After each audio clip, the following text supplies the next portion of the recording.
Hey everyone, well it's here. Snow has finally arrived, and it's arrived a month early. We usually don't get snow up here in the Ochicos until early November and sometimes, late October, but it's still September. It's September 29th and we have snow.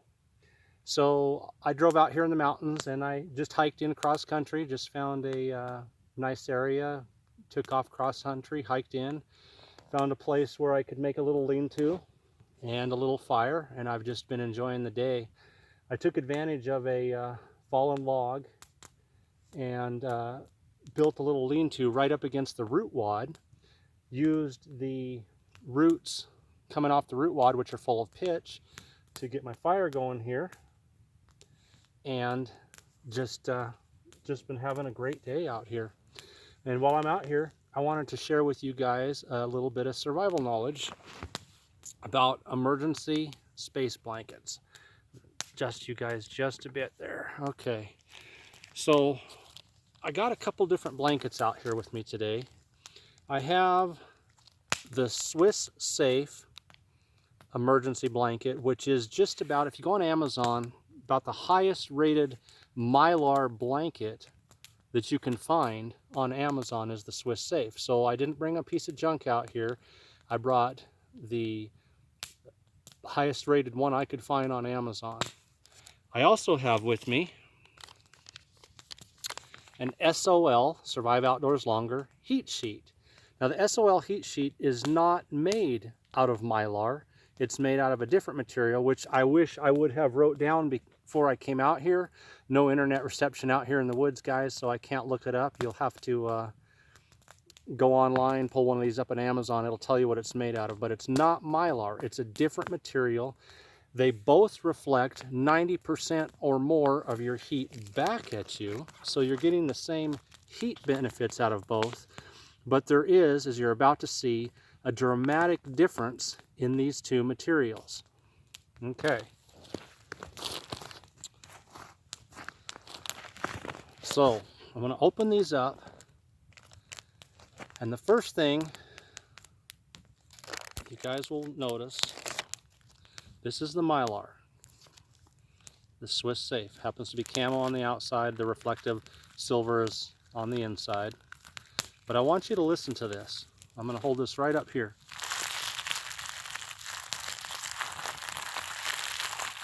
Now if you guys can hear that, that thing is noisy as heck. It also feels like, almost like paper. I feel like I could just grab this and start just tearing it to shreds easily. It's very thin.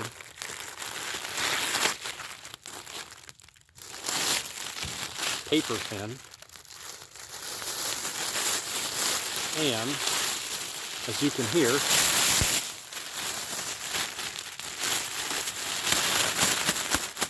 very noisy.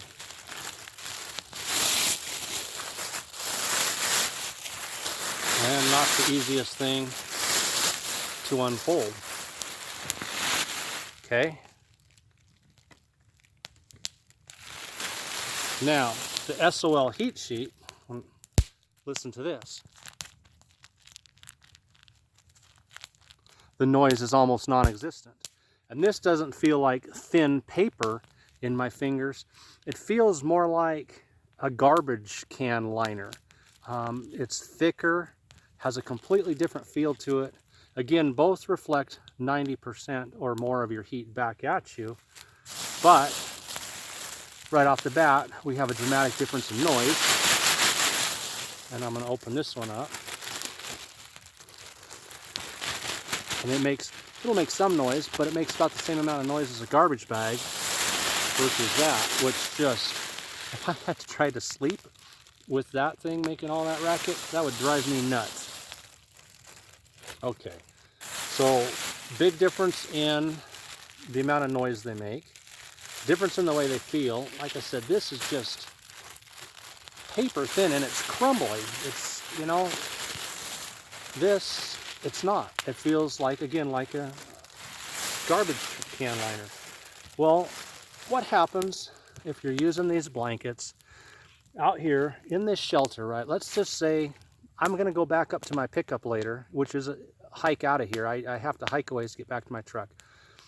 And I got a dead battery. Guess what, guys? I'm hiking back down here, loading up on firewood and staying the night. And tomorrow, I guess I'll start walking home. So which one of these would I rather sleep in?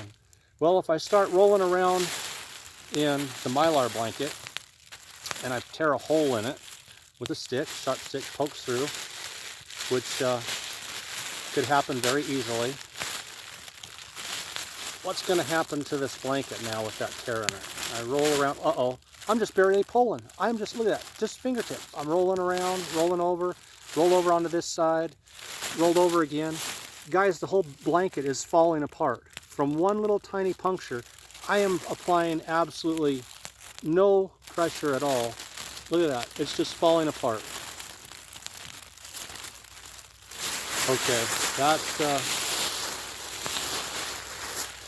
and I don't even want to imagine what it's going to be like to try to fold this thing back up and use it again, because you're supposed to be able to use them more than once. Yeah, maybe, but it's going to end up going back in my pack like this if I do. All right, SOL heat sheet. I'm in bed, I'm rolling around, I hit a sharp stick. What happens? Well, first of all, I'm actually going to have to apply some pressure because, look at that. It's stretching, it's not puncturing, and I'm pulling hard. There, I finally got it to puncture through. That was about 10 times harder to puncture than Mylar. Okay, pull. I'm rolling around. Look at that. Pull, pull, pull, pull, pull, pull, pull. My hole didn't get any bigger. Pull.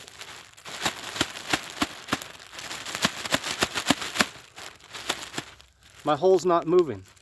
The blanket's not tearing. I even put my fingers in here. Look at, I'm pulling and my hole's not going anywhere.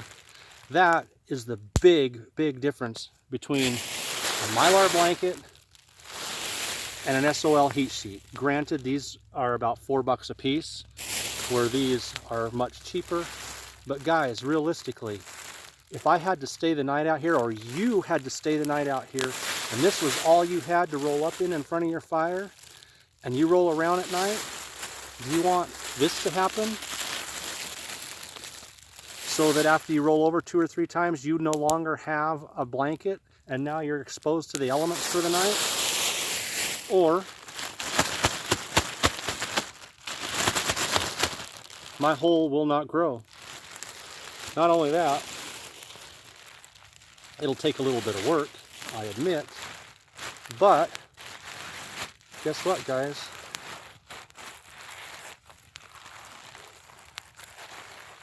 I can actually fold this back up into something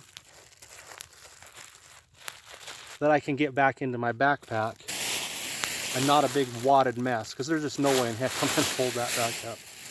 Lastly, you've seen the little hole that I just put in this. I always carry Gorilla Tape in my backpack. I'm going to take a piece of Gorilla Tape. I'm going to cover this hole on both sides. I'm going to fold this bag back up a little neater, put it back in my backpack. It'll be completely usable the next time I'm out. So there you go. You can trust your life in an emergency survival situations to one of these Mylar blankets, guaranteed to shred into all kinds of pieces if it gets a tear in it during the night and you're rolling over.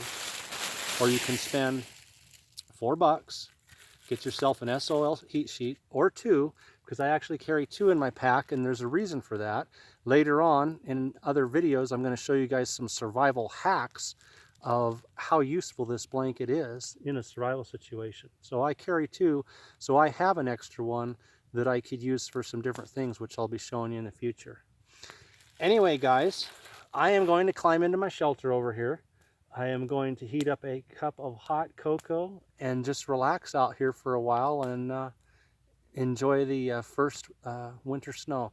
I hope you guys find this tip useful.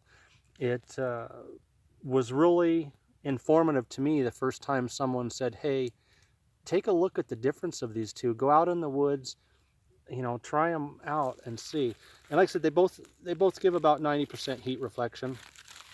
I can put the shiny foil up, you know, like around my face right now, around my ear. My ears are a little cold, and yeah, I can already feel the heat. I can feel my ear is actually getting warm now. So I could cut a piece off this, tuck it up under my hat, fold it around my ears. You know, of course I got my stocking cap to pull down, but just if I didn't.